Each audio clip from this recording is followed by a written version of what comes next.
For 7 years he had watched his Luna from a distance. 7 years since the curse. 7 years since the witch's words shackled his hands. Touch her and she dies. So he had lived in restraint. He had loved her through glass, protected her through others, burned for her in silence. But now the silence broke. Chapter 1. The scream tore through the night like lightning, sharp, desperate, then suddenly gone. Horace heard it before anyone else did. He was already moving before the guards reacted, his pulse a drum of fury in his chest.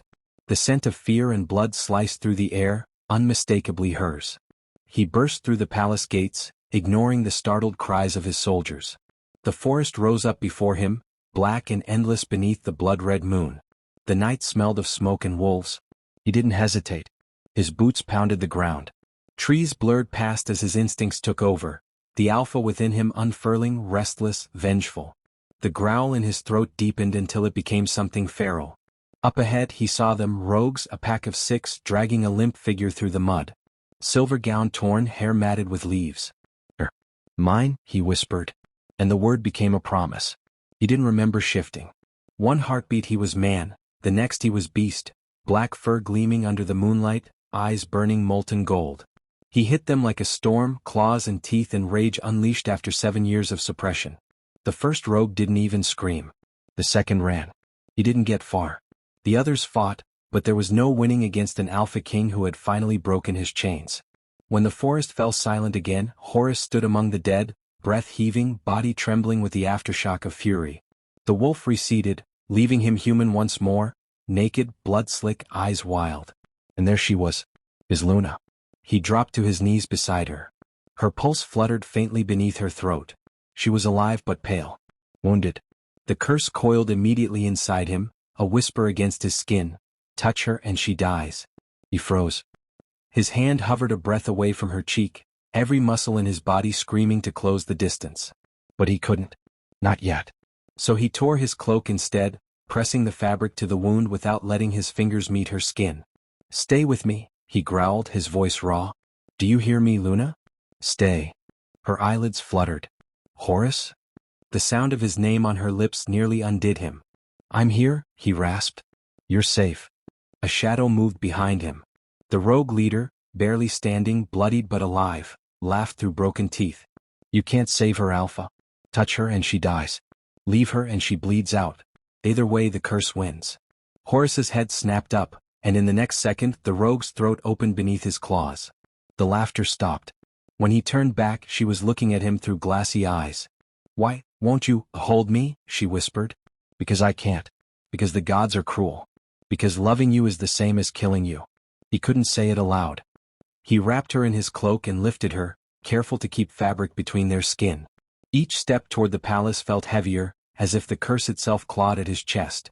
The guards opened the gates at once, eyes wide at the sight of their king carrying his queen through the moonlight. He didn't stop to explain. Fetch the healer, he ordered, voice sharp as steel. Now. He carried her through marble corridors lit by torchlight, her weight both anchor and agony in his arms. He laid her gently on their bed, the bed he had never once shared with her, and stepped back, trembling. The healer rushed in, bowing low. My king. Save her, Horace snapped. The old man hesitated. My lord, the curse. Save her. The healer obeyed. Magic circles flared to life beneath the Luna's body, pulsing with pale light. Horace stood motionless, jaw locked, as the curse stirred again beneath his skin, hungry for her life. Hours passed. When the light dimmed, the healer straightened. She will live, my king. But she must rest. Horace nodded once. He didn't trust his voice. When the healer left, silence swallowed the room. He sank into the chair beside her bed and pressed a hand over his face. For 7 years he had ruled with cold precision. Tonight, for the first time, he felt fear. The next day, dawn bled through the windows when she stirred. Her eyes found him instantly, soft and full of questions. You came, she whispered. Always, he said. She tried to sit up, wincing. He moved without thinking, then froze when the curse flared, burning up his arms like a warning. He stepped back, breathing hard. Don't, he said quietly. You need rest. Tears welled in her eyes. You think distance keeps me safe, but it only kills me slower. He turned away. Her words hit harder than any blade. Outside a knock came. The captain of the guard entered, bowing. My king, we captured one rogue alive. He says the witch who cursed you, she's coming tonight. Horace's expression darkened. Then she dies tonight. The captain hesitated. And the queen? Horace's gaze flicked toward her. No one touches her. No one enters this room. Do you understand? Ye Alpha. The guard bowed and left. When they were alone again, she whispered, You'll go after her, won't you? Yes. She wants you to break, Horace. To touch me. That's how she wins. I know. Then don't go. He looked at her, truly looked, and something inside him cracked. I swore to protect you, he said softly. Even if it means losing myself. Her voice trembled. You already have. He left before she could say more because if he stayed, he'd fall apart completely. In the hallway, the weight of her scent clung to him. Wildflowers, moonlight, home. He pressed a hand against the cold stone wall, letting the rage build again. If the witch wanted to end this curse tonight, so be it. Tonight he'd end her first. Chapter 2. Night settled like a curse over the palace. Storm clouds rolled across the moon, turning the world a shade of red and silver. Horace had not changed out of the clothes still stained with blood. He stood in the great hall, staring into the fire while the council whispered at the edges of the room. She's coming, one of them said. The witch who cursed you, why now after all these years? Horace's jaw tightened. Because she thinks I'm weak, he said. Because she knows what it costs me to keep my hands from my wife. He turned to the window where rain began to tap against the glass. But tonight she learns what an alpha becomes when he's done obeying fate. The door opened softly behind him. A man walked in, rain dripping from his armor. It was his beta Doran. The rogues are dead. The one you wanted to question. Didn't survive long enough to tell us more, Doran said. She didn't need him alive, Horace murmured. She wanted me to hear the warning. His voice lowered to a growl. She wants me to fear her. Will you meet her? Doran asked carefully. Horace looked up. I'll make sure she never speaks again. The hall emptied at his gesture. Only the sound of thunder remained. He turned, staring at the corridor that led to his chambers. He could feel her even from here, the steady rhythm of her heart, the faint whisper of her scent. Every instinct inside him begged to go to her. Every breath he took burned with the need to touch what was his. When he finally gave in and walked to the door, the guard stepped aside without a word. The room was dark except for the flicker of one candle. She was awake, sitting against the pillows, hair loose around her shoulders. Her eyes met his the moment he entered. You shouldn't be up, he said quietly. And you shouldn't be here, she answered, voice hoarse but steady. You're going after her. He didn't deny it. I have to end this. She looked at him, eyes full of things she never said aloud. You think killing her will free us? It's the only way left. She shook her head. You're chasing ghosts, Horace. She bound the curse with your blood, not hers. If she dies, it doesn't end, it becomes yours alone. He frowned, stepping closer before he could stop himself. What do you mean? I overheard her once, she whispered. When she cursed you. She said love that defies fate feeds on itself. If she dies, the bond consumes you instead. He froze where he stood. The air between them pulsed with magic, with memory. His hands curled into fists. You knew. I hoped I was wrong. Her lips trembled. I thought if we stayed apart it would fade. But it hasn't, has it? You still feel it every time I breathe. He turned away sharply, staring out the window. You think I haven't tried to fight it? I know you have, she said. And I know it's killing you. The storm outside rumbled. Lightning flared, painting her face in silver. She rose slowly from the bed, clutching the blanket around her shoulders. Let me come with you. No, his voice was iron. If she sees you, she'll use you. She already has, she whispered. You just don't see it. He faced her again. The distance between them felt like a wound. You're not leaving this room. Her eyes hardened. You can order your guards, Horace, but you can't order me not to care what happens to you. For a long heartbeat, neither of them moved. Then he exhaled, a sound half snarl, half sorrow. If I don't stop her, she'll come for you again. I won't allow that. Then promise me something, she said. Anything. If you feel the curse turning, if touching me becomes the only way to save me, don't fight it. Do what you must. His throat closed around the answer. Don't ask that of me. I already have. He stepped back, unable to stand the hope in her eyes. Rest, he managed, then turned and left before his resolve shattered completely. Outside, the rain had turned to mist. Horace strode across the courtyard, past the black stone fountain that marked the edge of the sacred woods. Beyond it, the air smelled of iron and burnt magic. The witch was near. He followed the scent through the trees until the forest opened into a clearing. The ground there was scarred, burned in circles where spells had been cast long ago. A woman waited at the center, her cloak trailing like smoke. Her eyes gleamed the same shade of crimson as the moon. 7 years, she said softly. And you still haven't touched her. Horace stopped a few paces away. You took everything from me. I gave you mercy, she replied. You begged for her life, remember? You were the one who said you would rather suffer than lose her. His jaw clenched. You call this mercy? Love was your sin, Alpha. I merely made it true. He took another step forward, power rising from his skin like heat. End it? She laughed. End it? Why would I end something so beautiful? You've become legend because of me. Lightning split the sky. Horace's eyes glowed gold. Then let legend die with you. He moved faster than thought, claws sliding free, power bursting through him like wildfire. The witch raised her hands, shadows twisting, but he was already upon her. The ground shook when they collided, light against dark, curse against rage. Sparks flew, wind howled, the air tore itself apart. Far away in the palace, the Luna clutched her chest as a sharp pain lanced through her heart. She could feel him, his fury, his agony, his breaking. Horace, she whispered. And in the forest, his roar answered her, echoing through the storm. Chapter 3. The clearing blazed with white fire. For a moment Horace saw nothing but light and heard nothing but his own heartbeat pounding in his ears. When the storm settled, the witch stood a few steps away, her cloak torn, blood running down her arm. She smiled through it, slow and unbothered. Still think strength can break a promise? She said. You bound this with a vow. You swore before the gods that you'd never touch her until the curse was lifted. Every blow you land feeds it. Horace's claws cut the air again. The sound was a snarl more than words. Then let it feed. He drove forward. Power exploded through the clearing, snapping trees, scattering crows into the red sky. The witch stumbled, her laughter turning to a shriek.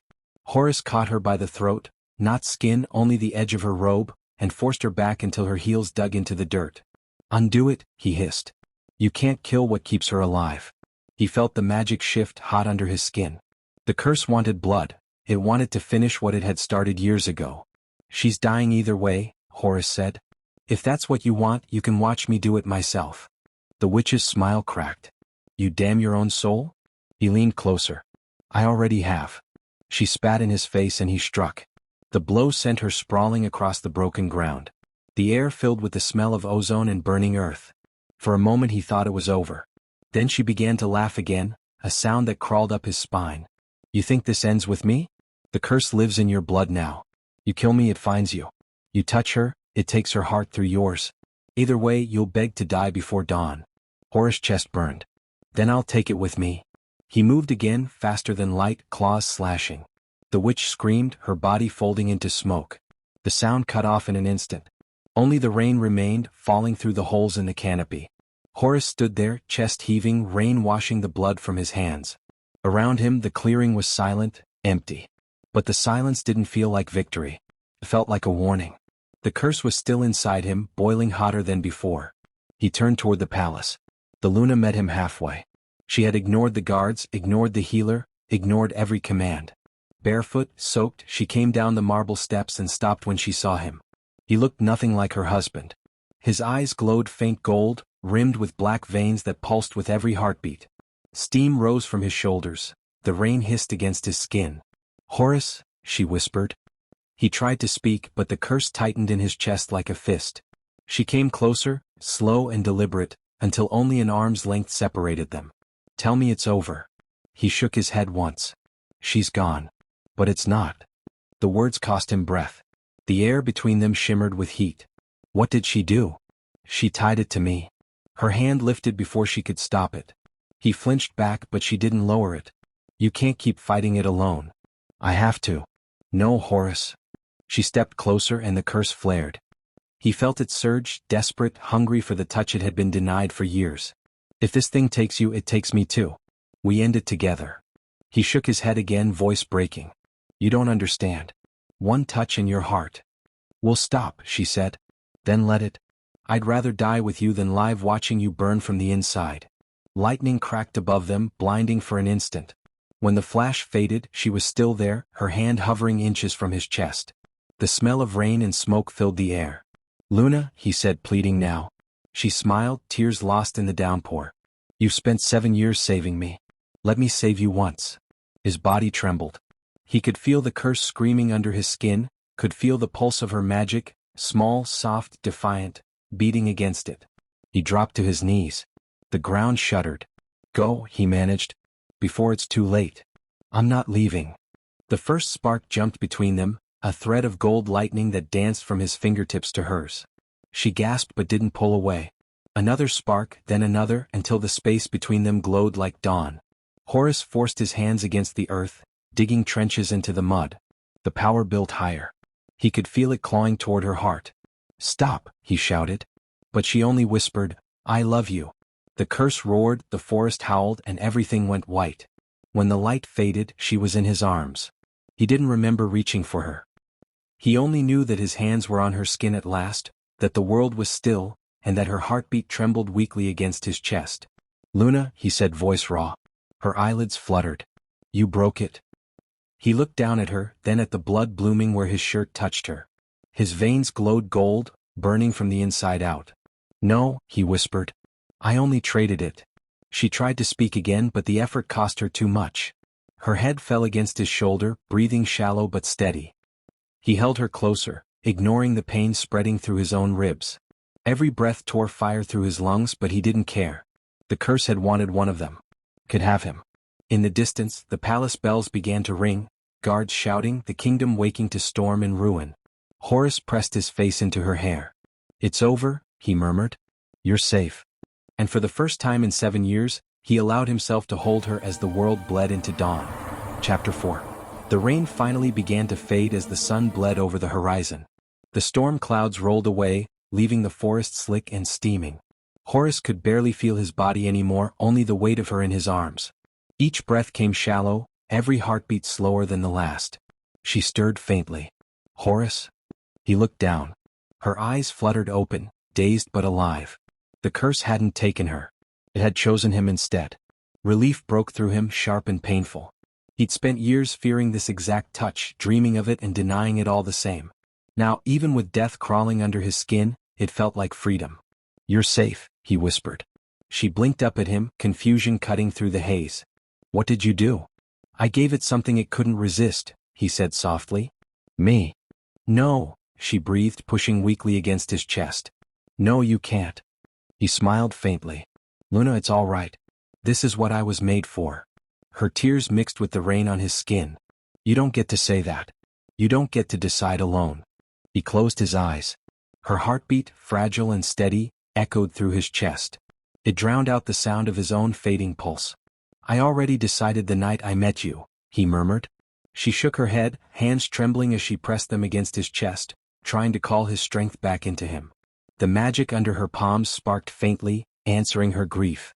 But the curse was relentless. It had waited too long to be denied now. "Horace," she said, voice breaking. "Don't you dare die on me." He brushed her hair back with a hand that barely obeyed him. "You're the only thing I ever did right." She gripped his hand and pressed it to her heart. "Then do this right too. Stay.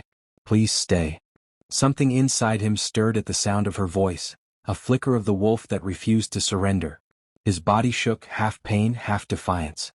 He turned his face toward the light climbing through the trees. Maybe there was still a way. He shifted, gathering what strength remained, and carried her toward the ruins of the witch's altar. The air shimmered faintly where the stones still held power. "Horace, what are you doing?" "She tied the curse to my blood," he said. "If blood sealed it, blood can unmake it. Don't you dare." He set her down gently, his lips brushing her forehead. "If this works, you'll feel it break. If it doesn't, remember I tried." She reached for him, but he had already stepped back into the circle. The symbols flared to life under his feet, reacting to the heat of his pulse. The curse fought him instantly, tearing through his body like fire. He bit down on a groan, forcing his claws into the dirt until his arms trembled. "Horace," she screamed. He didn't answer. His mind locked on one thought, one memory, the night he first saw her under the blood moon, smiling at him without fear. The night he realized the goddess had cursed him not with love, but with hope. He lifted his gaze to the sky. "Take me," he whispered. "Leave her." The air exploded. The curse screamed through him, then shattered. The ground split, throwing her backward as a shockwave tore through the clearing. When it was over, Horace was gone. Only the silence remained. For a long time she didn't move. The wind carried the smell of burnt earth and pine. Then, faintly, she heard it, a heartbeat somewhere between the echo and the wind. She followed it, crawling through the smoke until her hand brushed against his. He was lying among the ashes, breathing shallow but alive. His eyes opened slowly, no longer gold but gray again. "You stubborn fool," she whispered, tears spilling freely. "You were supposed to let me save you." He smiled weakly. "You did." She leaned down, pressing her forehead to his. "We'll go home. We'll fix this. We'll—" He shook his head. "There's nothing left to fix." "Don't say that." He exhaled, slow, like a man learning how to breathe again. "The curse is gone. But it took my strength with it. I can't shift anymore. I can't lead them." She stared at him, heart twisting. "Then we'll find another way. You don't need to be their alpha. You just need to live." He closed his eyes, exhaustion pulling him down. "Then stay with me. Always." The word was soft, but it anchored him. She helped him sit, the forest still smoking around them. The sun had fully risen now, warm and merciless. Its light touched the ruins, the broken stones, and finally his face. He looked older, human, and heartbreakingly peaceful. For the first time in years, the curse no longer lived in his eyes. They sat there until the first guards arrived, weapons drawn, confusion breaking across their faces at the sight of their king kneeling in the ashes, his queen in his arms. He didn't speak when they called his name. He only looked at her, fingers brushing her wrist, and smiled faintly. "Tell them," he murmured, voice barely above a whisper, "that their alpha finally broke." She nodded, her own voice lost. He leaned against her shoulder, eyes closing. "If I don't wake." "Don't," she said sharply. "You're not dying on a line like that." He chuckled once, weak but real. "Then I'll just rest." And he did. The guards didn't move for a long time. None of them dared. The air felt heavy with something too sacred to touch, grief, love, magic, or all three. She sat with him until the sun reached its height, her tears drying in the warmth. She didn't speak, didn't cry, just breathed with him, matching every slow rise and fall of his chest. The curse was gone. The price was heavy. But they were together, and that, somehow, was enough. Chapter 5. By midday the palace had changed. Smoke still drifted from the forest, carrying the scent of burned earth and iron. Messengers moved through the courtyards like ghosts, spreading the news that the curse had ended and the Alpha King had fallen. Inside the great hall, the Luna stood before the throne he had once ruled from. His cloak still hung there, black as night, the silver crest of their line scorched across its back. She touched the fabric lightly, then turned to the gathered council. "He lives," she said, voice steady despite the tremor in her chest. "But the wolf is gone." Murmurs rippled through the hall, shock, confusion, fear. An alpha who could not shift was a kingdom without a shield. One elder stepped forward. The goddess marked him, "My queen." "No man survives such magic without." "Without paying," she finished. "He paid enough." Silence followed. They could see it in her eyes, what she'd seen, what she'd lost, what she refused to give up. "He will not lead us to war again," she continued. "But he is still our king. His blood still binds this pack. We will protect him as he protected us." No one dared argue. When the council dispersed, she lingered alone.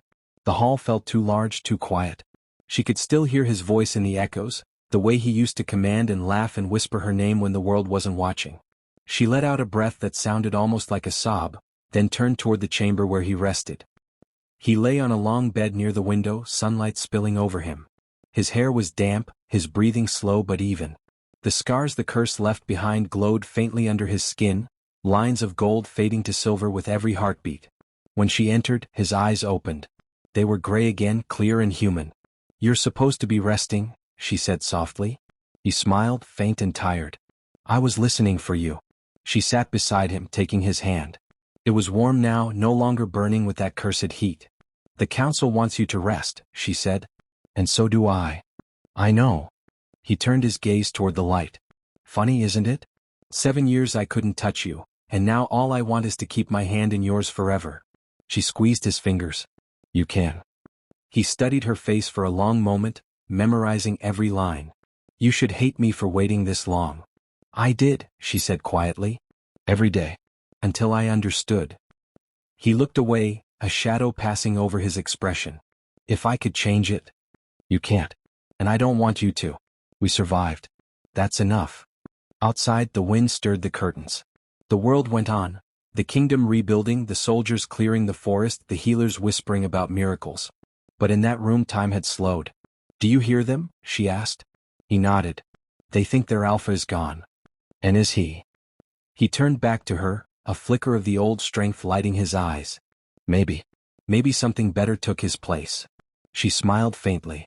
You're not allowed to sound poetic, Horace? He grinned, weak but real. Then you shouldn't look at me like that. The silence that followed wasn't heavy anymore. It was fragile, precious. He shifted, grimacing as pain rippled through his body. If I can't lead them, you will have to. We'll do it together, she said. Just like everything else. He gave a slow nod.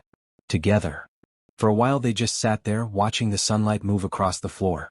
Each second felt borrowed, but it was theirs. When night fell again, the moon rose full and silver. She helped him stand, guiding him to the balcony where the pack gathered below. Thousands of torches burned in the courtyard. The wolves howled, not in mourning but in reverence. Horace gripped the railing, his body trembling from the effort, and looked down at them. My family, he began, voice rough. The curse that haunted us is gone. Cost more than I can name. But what it left behind, what you left behind, is strength. The howls rose again, echoing through the night. He looked at the Luna beside him, her eyes shining with tears and pride. Every kingdom falls, he said softly, almost to her. But ours will rise from love. The crowd quieted. Then one by one the wolves bowed. The Luna slipped her hand into his. His pulse beat faintly beneath her thumb, human, fragile, alive. When they turned back inside, she whispered, You kept your promise. You broke, but you didn't break us. He smiled. That's all I ever wanted. Later, when the torches had dimmed and the halls grew quiet, she found him asleep beside the open window. The moonlight painted him silver.